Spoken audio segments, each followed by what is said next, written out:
Hello, আসসালামু আলাইকুম। সুপ্রচিত শ্রেণীর শিক্ষার্থীবৃন্দ, আশা করি সবাই ভালো আছো।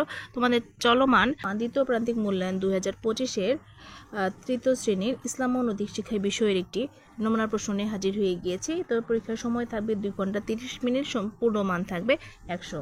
তো এক দাগে থাকবে সঠিক উত্তরটি উত্তরপত্রে লিখো। এরকম প্রশ্ন থাকবে 10টি, 10 একে 10 নাম্বার। তো 1 নাম্বার আছে, সর্বপ্রথম আসমানি কিতাবের নাম কি? 4 কোরআন। কত খ্রিস্টাব্দে মহানবী হজরত মোহাম্মদ সাল্লাল্লাহু আলাইহি সাল্লাম জন্মগ্রহণ করেন? 570 খ্রিস্টাব্দে। গ মহানবী হজরত মোহাম্মদ সাল্লাল্লাহু আলাইহি সাল্লাম কেমন স্বভাবের মানুষ ছিলেন? শান্ত ও বিনয়ী। ইসলামের ত্রাণকর্তা কাকে বলা হয়? হজরত আবু বকর রাদিয়াল্লাহু আনহু। ও কে বলেছেন আমি সঠিক কাজ করলে সহযোগিতা করবেন আর বিপদগামী হলে সতর্ক করবেন? হজরত আবু বকর রাদিয়াল্লাহু আনহু। কোনটি নৈতিক গুণ?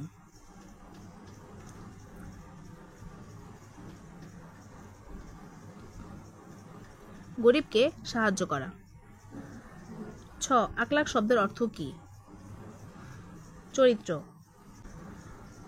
বর্গীয় জ নৈতিক ও মানবিক গুণকে আরবিতে কি বলা হয়? আখলাকে হামিদা। অন্যের দুঃখ কষ্ট অনুভব করে তাকে সাহায্য করা কোন ধরনের গুণ? সমর্মিতা। দেশের উন্নয়নের জন্য যার দায়িত্ব সঠিকভাবে পালন করাকে কি বলে? দেশপ্রেম। 2 শূন্যস্থান পূরণ করো। একটিতে 2 করে 5 দুগুণে 10 নাম্বার। ক মহানবী হজরত মোহাম্মদ সাল্লাল্লাহু আলাইহি সাল্লাম একজন উত্তম ড্যাশ মানুষ ছিলেন। খ হজরত আবু বকর রাদিয়াল্লাহু সাল্লাম ছিলেন ইসলামের দ্বিতীয় খলিফা। গ মহানবী সাল্লাল্লাহু আলাইহি সাল্লাম ইয়াতীম শিশুদের প্রতি ড্যাশ ছিলেন। ঘ মানুষকে রক্ষা করা এবং পরোপকারী হওয়াও ড্যাশ। ও দেশপ্রেম হলো দেশকে ভালোবাসা।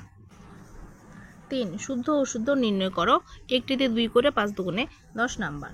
ক হযরত মুহাম্মদ সাল্লাল্লাহু আলাইহি সাল্লাম ছিলেন অসীম ধৈর্য ও দৃঢ় মনোবলের অধিকারী। শুদ্ধ। খ হযরত আবু বকর রাদিয়াল্লাহু সাল্লাম গরিব ও অসহায় মানুষের সহায়তা করতেন। শুদ্ধ।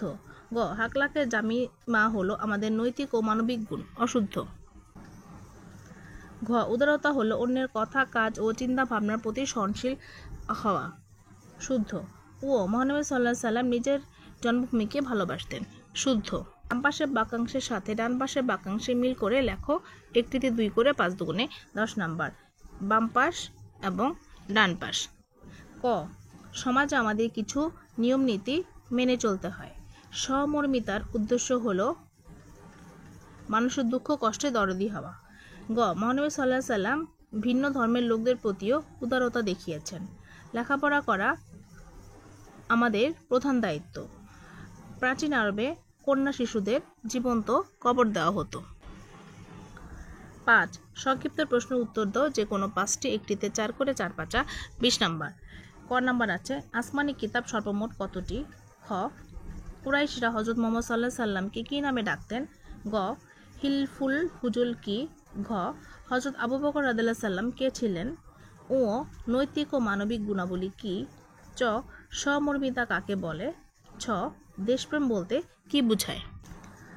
6 বর্ণনামূলক প্রশ্ন উত্তর দাও, যে কোনো 4টি। 5 8 40 নাম্বার।